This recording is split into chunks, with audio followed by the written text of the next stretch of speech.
Assalamualaikum warahmatullahi wabarakatuh.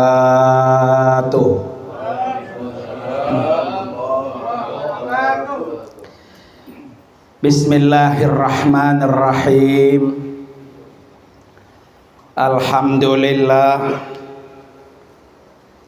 Alhamdulillahilladzi khalaqal mauta wal hayata liyabluwakum ayyukum ahsanu amala. Asyhadu an la ilaha illallah wahdahu la syarikalah wa asyhadu anna sayyidana wa nabiyyana Muhammadan abduhu wa rasuluhu la nabiyya wa la rasula ba'da. Allahumma fasalli wa sallim wa barik ala sayyidina Muhammadin wa ala alihi wa ashabihi ajma'in, amma ba'du.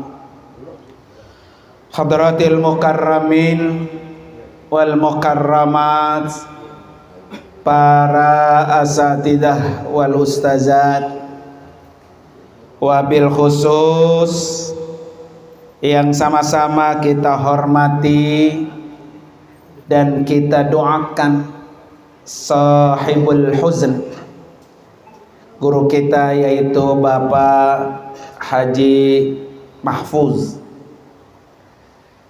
Kita doakan beliau Allah kasih kesehatan panjang umur dan kesehatan dan kesabaran yang luar biasa.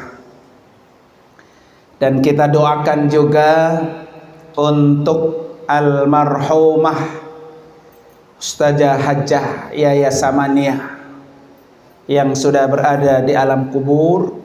Allah ampuni dosa-dosanya, Allah angkat derajatnya, Allah lipat gandakan nilai pahala amal ibadahnya, dan Allah tempatkan kuburnya raudhah min riyadil jannah.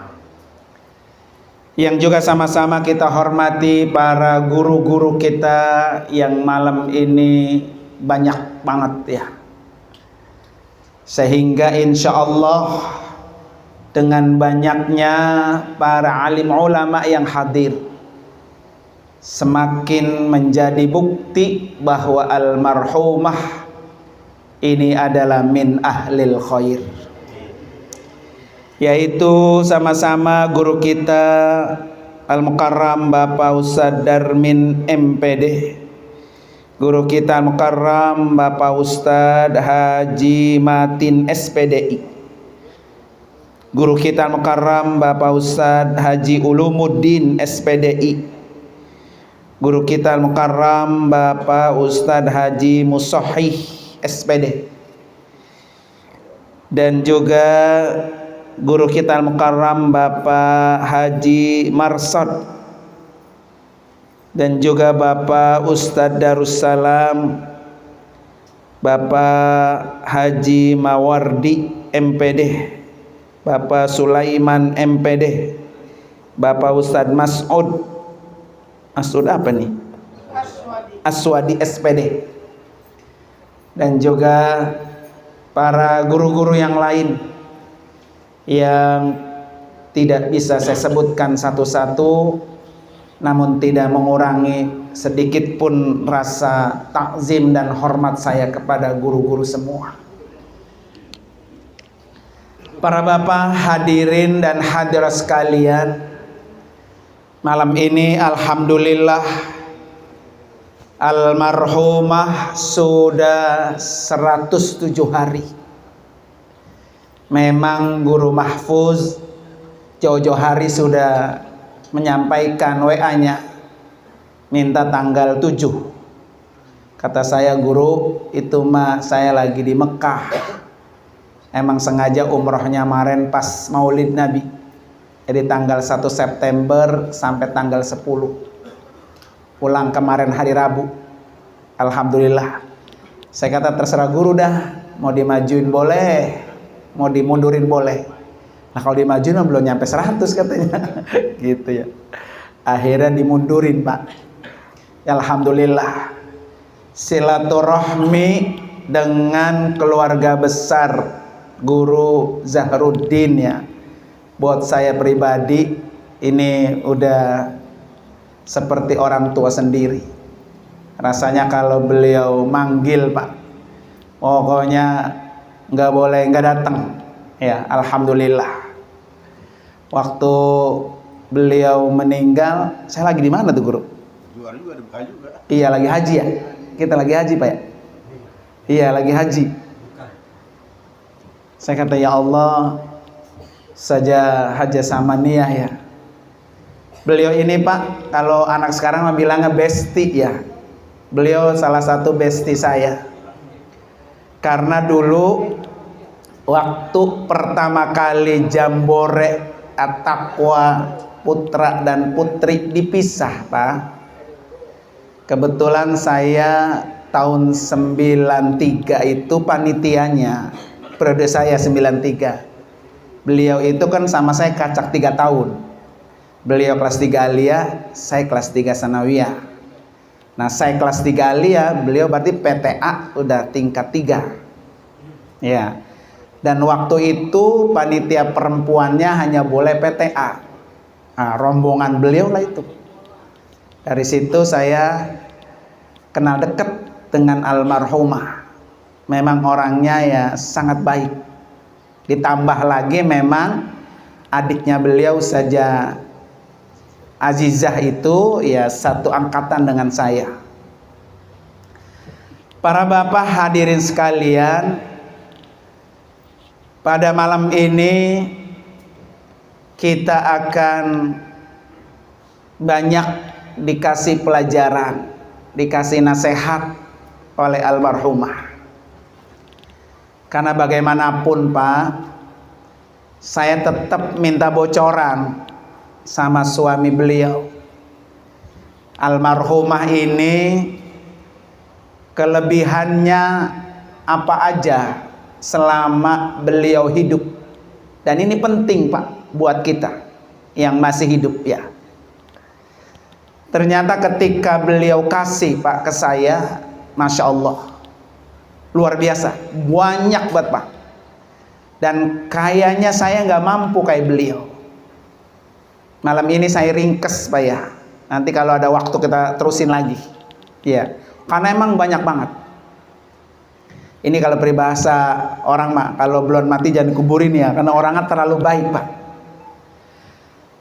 Karena memang sudah sunnahnya Pak, ketika kita menyaksikan orang meninggal dunia, kata Nabi, uzkuru mahasina mautakum.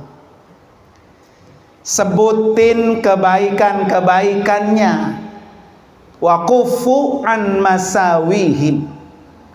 Jadi orang kalau udah mati kufu, jangan, udah nggak boleh. Kejelekannya meskipun ada, jangan. Kenapa? Wa antum syuhada'u fil ard. Kejelekan yang kita sebutkan, kebaikan yang kita sebutkan, itu akan menjadi saksi di hadapan Allah. Malam ini kita akan menjadi saksi bahwa almarhumah ini memang berhak dan sangat layak untuk masuk ke dalam surga. Ya, amin Pak ya. Apa saja Pak kelebihannya? 1, almarhumah ini Pak orang yang tidak pernah marah. Kata suaminya 31 tahun Pak berumah tangga nggak pernah marah. Nah ini nggak ketemu Pak, kebanyakan perempuan ya. Masya Allah, ini langka Pak, langka perempuan istri sepanjang perjalanan rumah tangganya nggak pernah marah. Ini pasti punya rahasia besar Pak di dalam diri almarhumah. Nggak mungkin, Pak. Orang kalau sudah punya hasilnya seperti itu, nggak mungkin kalau almarhumah ini nggak punya rahasia besar.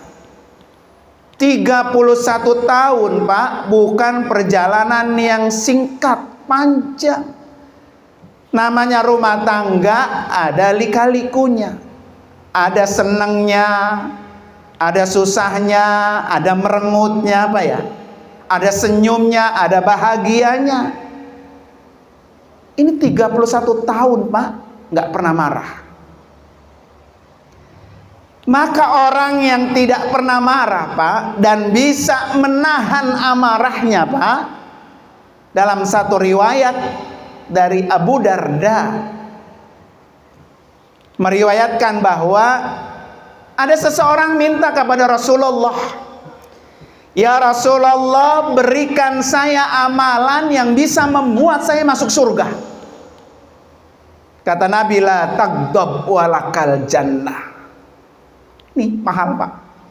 Iya. Orang yang bisa masuk surga, kata Nabi, la taghdab, jangan marah. Jangan marah, walakal jannah, pasti kamu masuk surga. Artinya apa, Pak? Almarhumah ini surga udah di depan mata. Kuburannya benar-benar menjadi raudhah min riyadil jannah. Udah dihiasi taman-taman surga. Sudah bahagia, sudah senang, Pak, senang. Karena orangnya sudah dijanjikan oleh Nabi, walakal jannah, berhak untuk mendapatkan surga. Pelajarannya apa, Pak? Kalau ada orang, Pak, sama saudara marah, ya marah bertahun-tahun, Pak. Apalagi tebang urusan apa, Pak? Sepele, urusan semeter, 2 meter, urusan tetangga, Pak ya. Marah sama saudara, jangan berharap masuk surga. Ya, jangan berharap masuk surga. Jadi kalau kita pengen masuk surga, ya kayak almarhumah, Pak. Jauhi marah. Orang sama laki aja, Pak ya, sama suami tidur bareng, makan bareng, garang guling bareng, pergi kemana-mana bareng, nggak pernah marah. Lah, ini mah ciri-ciri wanita apa? Solehah, bener-bener solehah, Pak. Kan ciri perempuan istri solehah itu, Pak, kalau dilihat dilihat suami sumringah. Suami ngelihat muka istri udah seneng aja karena nggak pernah marah. Ini kan banyak, Pak, di mana-mana istri di rumah, laki pulang mukanya ditekuk berapa? Tekuk 7. Udah merengut aja, Pak ya. Yang parahnya lagi, kita nggak tahu tuh istri merengut sebab apa. Kan kita nggak tahu, Pak. Ya, sebab apa ini istri merengut gitu? Masya Allah, Pak. Guru Mahfuz ini beruntung banget. Ya, nyari orang kayak beliau 1001 juga susah. Ya, makanya bahagia, gembira, terutama suami dan anak-anaknya, Pak ya. Almarhumah ini walakal jannah, sangat berhak untuk bisa masuk surga. Dan ini boleh dicontoh, Pak, untuk istri-istri, para istri-istri di mana-mana ya. Terutama anak-anaknya, menantu ya, saudara-saudaranya, bagaimana bisa menjadi perempuan yang tidak pernah marah. Saya benar-benar kaget, Pak, ketika baca tulisan itu tuh. 31 tahun berumah tangga tidak pernah marah. Nah, ini barangkali satu sikap yang kita nggak banyak tahu nih. Ya. Tetangga atau saudara ya. Makanya kata saya ini, Pak, beliau ini almarhumah benar-benar sudah siap menghadap Allah, sudah senang, Pak. Makanya kata Nabi, man ahabba liqa Allah ahabballahu liqa'ahu. Orang yang senang, Pak, senang bertemu dengan Allah, maka pasti Allah akan senang bertemu dengannya. Udah disambut. Almarhumah udah disambut, Pak. Ya mudah-mudahan kita Pak ya berdoa dah punya istri yang apa? Enggak pernah apa? Marah.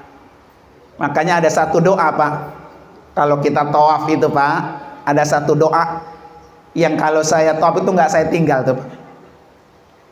Allahumma inni a'udzubika minasyakki wasyirki wasyiqaqi wan nifaqi wasu'il akhlaqi wasu'il manzari wal munqalabi fil mali wal ahli wal waladi.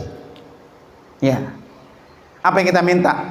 Hindari saya ya Allah, hindari saya ya Allah dari sifat su'il akhlak, akhlak yang buruk.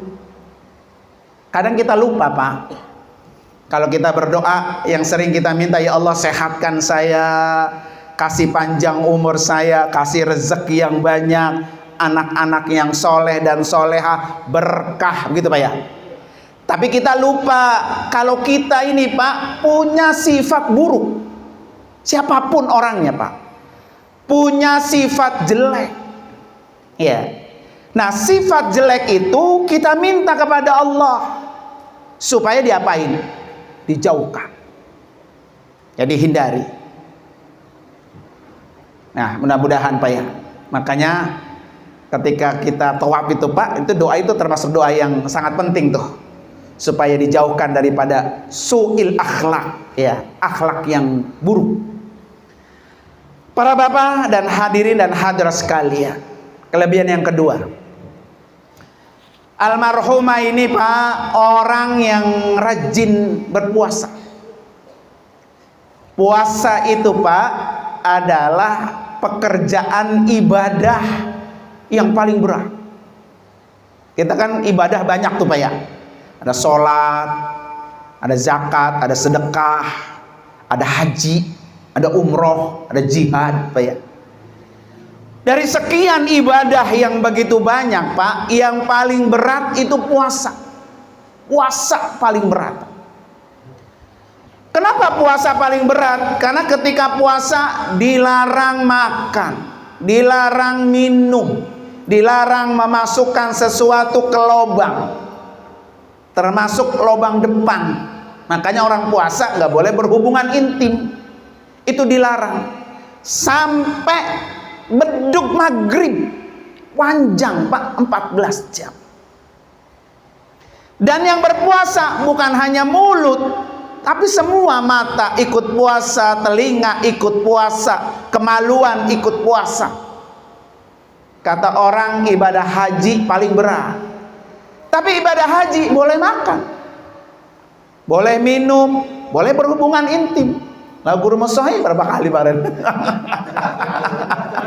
Dari kamar barokah Bapak Haji Sofian.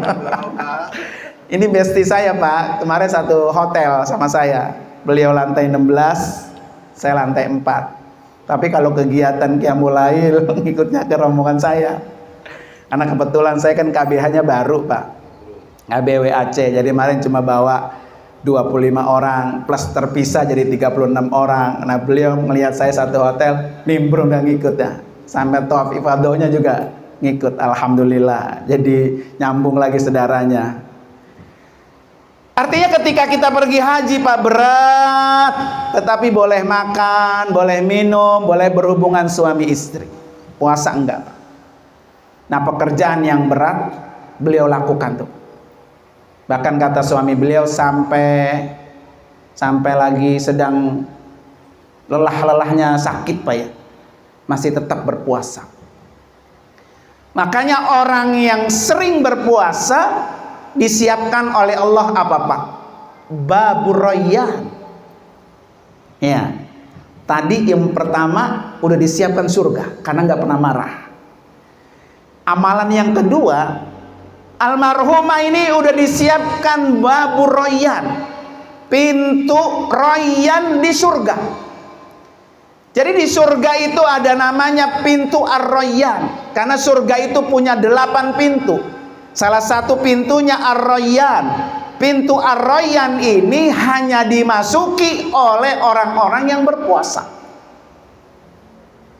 Ya, kesempatan almarhumah untuk bisa masuk ke Babur Rayyan terbuka lebar. Karena almarhumah sering berpuasa. Ya. Dan satu-satunya ibadah yang hanya untuk Allah, puasa. As-saumu li wa ana ajzi bihi. Puasa itu untukku, kata Allah, dan aku yang akan membalasnya. Jadi balasannya, Pak, tidak terhitung orang yang berpuasa itu. Dan ini almarhumah lakukan. Ya. Orang, Pak, luar biasa, Pak, kalau udah biasa puasa itu, Pak. Ya, apalagi Senin Kemis puasa Daud, Masya Allah. Ini yang saya bilang pelajaran buat kita, biar kita masuk dapat Babur Rayyan, Pak, ya. Ketika kita mati, ini jangan sampai diapain, jangan sampai ditinggalkan. Almarhumah sampai mati, Pak, sampai detik-detik ajalnya masih aja, Pak, puasa. Ya Allah, luar biasa ini, Pak. Ya. Yang ketiga, Pak, kelebihan almarhumah apa, Pak? Rajin sholat malam. Ternyata, Pak, kata ulama salaf, ya, kata ulama salaf nih, man kasurat sholatul lail wa hasuna wajuhu bin nahar. Ini membuat poin pertama beliau nih. Kata ulama salaf, orang yang banyak sholat malam, wajahnya kalau siang berseri-seri, maka nggak pernah marah. Ya, jadi gampang nandainnya. Kalau punya bini mau marah mulu gitu ya, punya laki mau marah mulu, suruh banyakin apa tuh? Sholat malam. Jadi sholat malam itu, Pak, membuat wajah orang itu berseri-seri kalau siang hari. Berat ini, Pak. Iya. Orang bisa sholat malam setiap malam, Pak, itu berat. Makanya salah satu guru, Pak, At-Taqwa itu yang juga nggak pernah ninggalin sholat malam, siapa, Pak? Al-Maghfurlah, Pak Haji Muhammad Nasir, Pak. Maka Bapak tahu semua kan, guru Nasir itu nggak pernah, Pak, nggak pernah marah. Iya, nggak pernah benci sama orang. Iya, nggak pernah kesal sama orang. Serem doang, tapi kan nggak marah, Pak. Iya kan? Ya, serem itu kan kalau kita sekolah belajarnya dia sakit, kita salah, Pak. Kalau enggak ya baiknya Masya Allah. Nah, itu salah satu kuncinya tuh, Pak. Jadi kalau kita, diri kita nih, Pak, ya, pengen sama orang itu nggak pernah marah, sama orang itu semuanya akur, enak bergaulnya, Pak, ya, maka kuncinya jangan tinggal sholat malam. Ini kata ulama tuh begitu tuh. Ya, kalau banyak sholat malam, maka siangnya wajahnya apa tuh? Pas saya cek itu, Pak, ya, boleh jadi ini almarhumah, Pak, ya, tidak pernah marah. Amalan rahasia besarnya karena almarhumah selalu sholat apa? Malam. Ya. Dan sholat malam itu, Pak, sholat ranking kedua setelah sholat fardu. Afdhalus sholati ba'dal faridah sholatul lail, gitu kata Nabi. Sepaling baik sholat setelah sholat fardu adalah sholat malam. Maka orang yang sering sholat malam, asa rabbukum maqamam mahmuda, Allah letakkan orang itu di tempat yang paling terpuji. Maka almarhumah, Pak, di alam kuburnya tempatnya sudah tempat yang paling terpuji, yaitu apa? Taman surga, raudhah min riyadil jannah. Karena sebab dengan apa tuh? Sholat malamnya. Ini luar biasa, Pak. Ya, kita nih pelajaran banyak banget, Pak. Mana yang kita bisa, mana yang kita bisa, Pak, ya. Puasa bisa puasa, sholat malam bisa sholat malam. Nomor satu aja, Pak, berat, Pak. Kita kadang-kadang kagak bisa mengendalikan amarah kita. Ya, sama anak marah, berantem, sama istri juga apa tuh? Marah, sama tetangga juga apa tuh? Marah. Makanya tidak heran kalau Nabi bilang apa tadi? Walakal jannah. Dan rahasia besar almarhumah itu, Orang yang tidak pernah marah karena rajin sholat malam. Nih, luar biasa Pak. Mudah-mudahan nih, biar almarhumah ini Pak terus pahalanya ngalir, suami, anak, ya keluarga ikutin. Maka almarhumah jadi ikut apa tuh? Dapat pahala terus mengalir. Yang keempat Pak, almarhumah ini Pak termasuk orang yang rajin nanem. Emang kalau nanam itu Pak ada kaitannya sama apa? Sama pahala. Besar Pak. Ada satu hadis Pak, amalan yang kalau kita mati terus mengalir itu ada 6. Ya. Man 'allama ilman, orang yang ngajar. Nah, almarhumah ngajar Pak. Ya. Termasuk cita-cita beliau katanya pengen bangun apa? SDIT, SMPIT. Nah, ini PR besar nih ke Guru Mahfuz ya. Biar nanti bikinin SDIT As-Samaniyah. Wah, cakep tuh Pak ya. Jadi terkenang namanya, tertulis. Ya, orang itu kan Pak umurnya panjang kalau pasca kematiannya masih disebut tuh umur panjang tuh. Makanya kenapa orang kalau sudah mati dikasih nama jalan, biar dia umurnya apa tuh panjang. Jadi kan kita kalau doakan kan Allahumma tawil umurona begitu Pak ya. Ya Allah panjangkan umur saya. Biar umur kita panjang, maka tempelkan dia di tempat-tempat yang lama. Seperti nama jalan, nama yayasan, nama gedung, nama masjid gitu Pak. Ya. Nah, ini cita-cita beliau apa? Biar punya SD, SMP, IT. Nanti putra-putrinya Pak ya. Nggak apa-apa, sekarang belum, baru cikal bakal, nanti bikin. Biar almarhumah umurnya apa tuh? Panjang. Jadi orang yang pahalanya terus ngalir, man 'allama ilman, orang yang ngajarin ilmu. Makanya almarhumah ini ilmunya udah di mana-mana.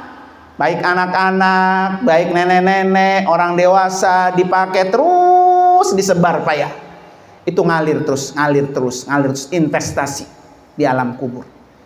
Man bana masjidan, orang yang membangun masjid. Man warasa mushafan, yang bisa mewarisi Al-Quran. Man gharasa nakhla. Nah, ini satu poinnya Pak. Orang yang mampu menanam. Jadi menanam pohonan itu Pak termasuk pahala yang terus mengalir. Ya. Terus mengalir Pak. Makanya kalau bisa Pak kita nanam pohonan yang umurnya panjang. Kelapa begitu. Ya, panjang dia. Nanti kalau kita tanam Pak, buah mangga kek, buah kelapa kek, buah jambu kek Pak, yang makan codot, yang makan orang bunting, dicopet sama orang, tetap berpahala. Ya, walaupun codot yang makan Pak, pahala buat yang nanam. Bahkan dalam satu riwayat Pak, pohon-pohonan yang ditanam terus buahnya dimakan binatang, dimakan manusia, nilainya sodaqatun, sedekah buat almarhumah. Ya, jadi besok Pak ya, kalau kita nanam jambu, nanam mangga, dicolong orang Pak ya, disengget orang, diambil bocah, jangan marah. Ya, gua pelantong loh. Gua boleh nanam loh, lo tinggal makan doang ya, begitu Pak ya. Karena itu nilainya sedekah Pak, sedekah, biarin, ambil, bebas. Terbuah lagi. Ya, tadi dia buah lagi. Gitu. Jadi kan kalau orang dulu begitu Pak ya. Pohon jambu habis dibungkusin Pak ya. Bungkusin rapi-rapi ya. Habis dibungkus udah gede diambil orang. Sam gledek yang ngambil, mau mampus kan gitu Pak. Ya. Padahal itu semua bernilai apa tuh? Sedekah. Jadi sedekah yang terus mengalir di antara nanam Pak. Yang namanya tanaman Pak, jangankan berbuah, tidak berbuah saja Pak, dia sudah bernilaikan sedekah. Coba Pak orang, kenapa kita harus nanam itu Pak? Karena dari tanaman itu kalau siang hari, tanaman itu mengeluarkan oksigen. Dan oksigen itu dibutuhkan oleh manusia. Makanya kita kalau siang hari suruh berteduh, Pak. Biar mendapatkan asupan oksigen dari pepohonan. Siapa ini pohon yang nanam? Oh, si almarhumah. Maka almarhumah ini sudah menyambung oksigen kepada manusia, maka dia mendapatkan nilai pahala sedekah. Nah, luar biasa tuh Pak ya. Nggak ada yang sia-sia tuh di kerjaan almarhumah, Masya Allah. Maka saya di rumah saya itu Pak, ada pohon kelapa, boleh nanam emak saya dulu waktu kita masih bocah. Itu sayang banget, saya tebang sayang, bukan karena pohon kelapanya, sian nanamnya. Kalau ditebang berarti pahalanya apa tuh? Habis. Cuma sayang, udah meruncuk gitu, udah tinggi, kagak ada yang mau naik, juga kagak ada yang makan juga. Nah sekarang makan es kelapanya ke tukang es kelapa Pak, udah kagak ada yang bisa naik ya. Percuma juga, akhirnya saya tebang-tebangin dah semuanya dah, ya kan? Saya mohon maafnya, maafin ya ini kalau saya tebang ya, dia kata gitu. Pertama udah nggak ada yang makan Pak, iya nggak ada yang naik juga gitu ya. Maka kita tanam ganti Pak, ganti pohon apa tuh? Jambu Pak ya, yang langsung berbuah gitu ya. Dan dan setiap kali kita nanam Pak, bismillah, ini saya wakafkan untuk siapa aja yang makan. Kayak dulu kan pernah Pak ada, siapa tuh ya, sahabat Nabi apa bukan Pak ya, saya lupa ingat tuh. Beliau ketika lagi nanam pohon korma, bibitnya kecil-kecil gitu. Terus ada orang lewat, ya Syekh, kenapa kamu nanam pohon korma? Korma itu kan Pak baru berbuah kalau 7 tahun. Belum tentu yang kamu tanam itu kamu makan. Ya lama Pak ya. Apa jawaban saya itu? Saya nanam ini buat celengan saya di akhirat. Nanti kalau pohon ini tumbuh besar dan berbuah, saya wakafkan siapa aja yang makan, mau manusia, mau binatang, saya sudah ikhlaskan. Itu nilai daripada sedekah saya. Gitu Pak. Ya. Jadi besok-besok kalau nanam jangan apa? Jangan pakai pelit-pelit. Yang nggak tahu guru saya masih ada tanahnya di rumah. Sekarang tanahnya yang kagak ada Pak ya. Nanamnya mau ya. Makanya di depan rumah nih, alhamdulillah nih depan rumahnya masih ada tanah ya. Lanjutin. Jadi besok guru Mahfuz kalau lagi nanam nih saya nanam nih, ngikutin kamu nih. Ah gitu kan. Karena kalau kita ngikutin dia berarti dia dapat pahala. Ya kan, diikuti kebaikan-kebaikannya sama orang yang masih hidup. Ya. Para bapak hadirin sekalian, yang terakhir Pak. Almarhumah ini Pak sudah bisa menyempurnakan rukun Islamnya. Ini yang paling mahal Pak. Bahkan kata beliau nih, kata suaminya, kan hajinya pakai kursi roda ya. 2024 guru ya? Iya, 2024 pakai kursi roda. Tapi pengen banget bisa megang Ka'bah. Beliau tuh rela keluar dari kursi rodanya, berjalan hanya untuk berdekatan dan memeluk Ka'bah. Ini Masya Allah Pak. Ya, sudah dekat sama Baitullah. Sampai beliau bilang begini, kapan lagi? Belum tentu bisa kesini lagi. Belum tentu bisa megang Ka'bah lagi. Ternyata tuh Pak benar. Ya. Orang yang sudah haji Pak, terus meninggal dunia, maka orang itu sudah sempurna rukun Islamnya. Nabi kan Pak hajinya sekali, tahun 10 Hijriah. 3 bulan pulang haji, Nabi mati. Iya, 3 bulan pergi haji, Nabi mati. Pas 3 bulan. Ya Pak. Karena Nabi mati di bulan Rabiul Awal, sama di bulan kelahirannya. Ya, lahir Rabiul Awal, matinya juga Rabiul Awal. Iya, jadi yang disebut Haji Wada tahun 10 Hijriah. Maka kalau guru Musahib pengen ngikutin sunnah Nabi, ya 3 bulan apa? Orang yang seperti almarhumah Pak, sama seperti Nabi. Kita itu kalau bisa Pak ya, mati kita setelah sudah haji. Maka ayatnya kata Allah, wala tamutunna illa wa antum muslimun. Pokoknya ya Allah, jangan matiin saya sebelum saya benar-benar agama saya sempurna. Tuh, doanya begitu Pak. Pokoknya ya Allah, matiin saya kalau saya sudah sempurna agama saya. Jadi berdoa untuk minta haji Pak, jangan melihat kondisi kita sekarang saat ini, jangan. Ya, umpamanya udah tua, ya ilah kalau gue mau haji daftar sekarang, berangkatnya 30 tahun lagi, begitu Pak ya? Kayaknya nggak mungkin dah. Belum tentu Pak, karena haji itu rahasia Allah. Nggak apa-apa, bapak-bapak mati ternyata belum haji, pas baru 2 tahun di kuburan dihajiin sama anak atau sama mantu atau sama cucu, punya rezeki. Guru, nih saya mau badal hajiin engkong saya.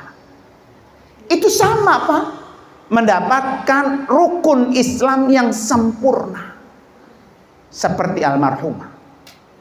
Ya.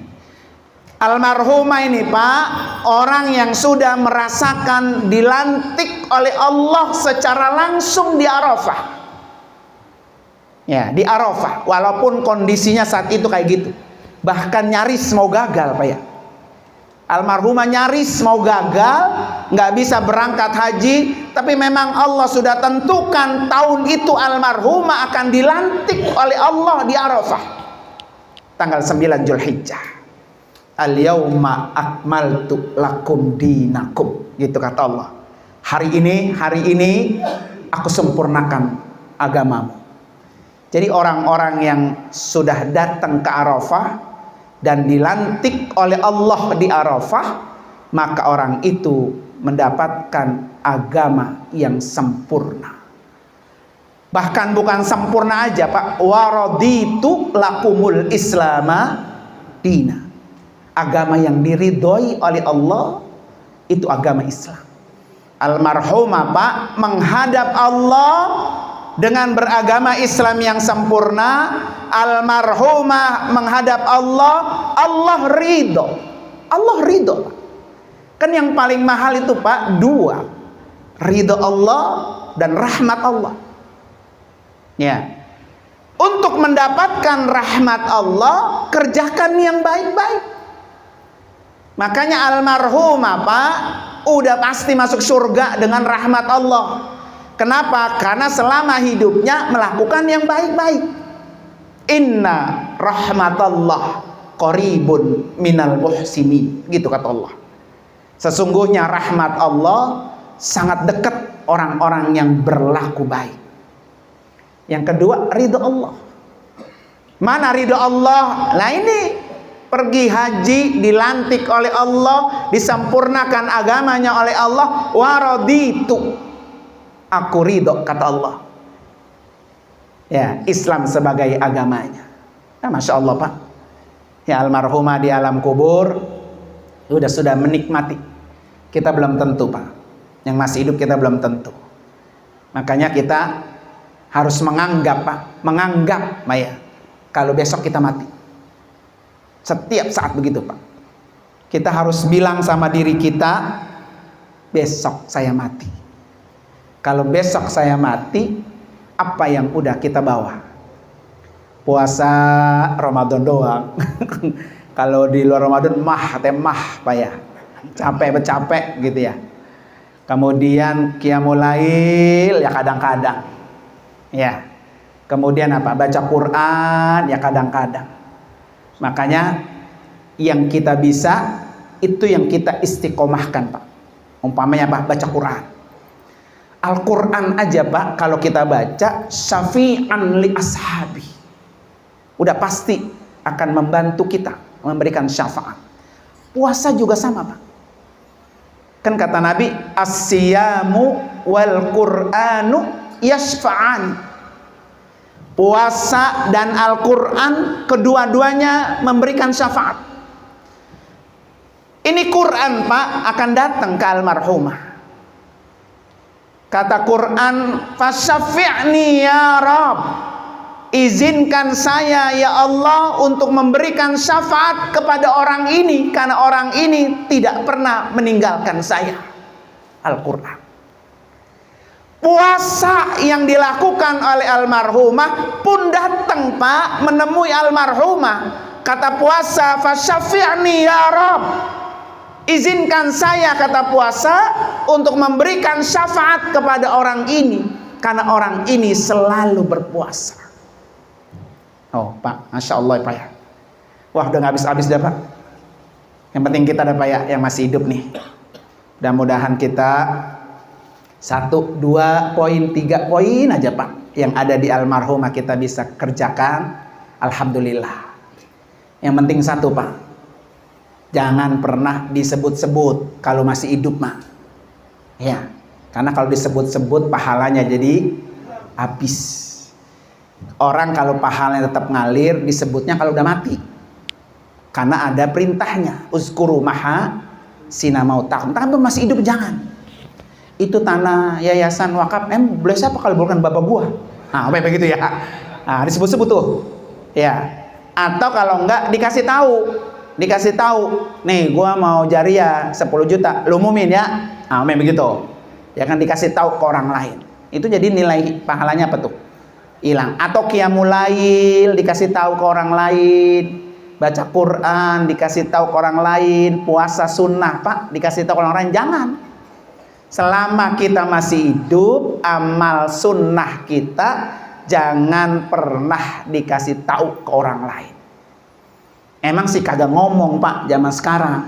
Guru Mas Sohi habis hatam Al-Quran, habis baru selesai pesan hatam Al-Quran, dipoto sama dia, kruk aja Al-Quran ini dipoto sama tuh, pasang status, alhamdulillah hatam juga Quran. Nah sama itu, ya hilang dah tuh. Emang nggak ngomong, tapi yang ngelihat berapa dilihat, seret, oh si Andung lihat, si Andung lihat, si Andung lihat. Orang kan masang status karena pengen dilihat Pak, ya kan? Puasa nih Guru Mas Musahi, puasa Senin, puasa Kemis, emang sih nggak bilang nih gue lagi puasa. Pas buka puasa ada jeruk, ada kue, ada apa, foto kruk, jadi status alhamdulillah berbuka juga puasa gua. Nah gitu ya. Atau sholat malam, ya kan ya, pasang tahu sejadahnya doang dipoto. Ya kan, malam ini alhamdulillah bisa qiyamul lail.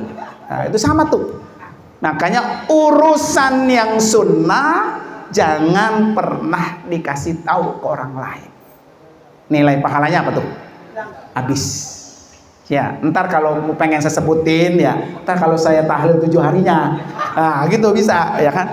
Soalnya ada guru, orang kata gini, Ji, lu kalau di mana-mana ceramah nyebutin kebaikan orang mulu, gua kapan ya sebutin sama lu, kata-kata gitu ya. Lah gampang, syaratnya apa? Mati dulu. Karena perintah nyebutin amal orang itu kalau udah mati. Kalau masih hidup jangan. Ya, termasuk sama anak, Pak. Diagulin begitu sama orang lain ya. Diagulin karena belum tentu yang kita agulin anak itu menjadi apa? Berhasil menjadi orang. Gitu ya. Nah, para bapak hadirin sekalian, masih banyak sebetulnya catatan dari guru Mahfuz Pak sama saya Pak. Nanti kapan-kapan kita sambung lagi ya. Yang penting saya bisa silaturahmi kemarin udah girang banget, alhamdulillah Pak. Ketemu lagi keluarga besar Guru Zahruddin ya. Beliau emang orangnya gak banyak ngomong ya, Guru Zahruddin ya. Saya kan lama Pak, waktu umroh dari Mekah kemudian terus ke Mesir, lama dah sama beliau gitu ya. Tapi memang jarang ngomong alhamdulillah. Kemarin pas umroh juga ada tuh satu lagi, jadi ingat Guru Zahruddin saya dari Pondok Songga aki-aki gitu ya. Diem aja, kelemet makan sepiring habis. Ya, tapi alhamdulillah berkat Guru Zahruddin saya jadi tambah dekat ke sini ya. Mudah-mudahan Guru Mahfuz dan keluarga besarnya jangan sampai diputus. Biar beliau senang Pak, senang nih Guru Zahruddin senang. Alhamdulillah nyambung lagi kan begitu Pak ya.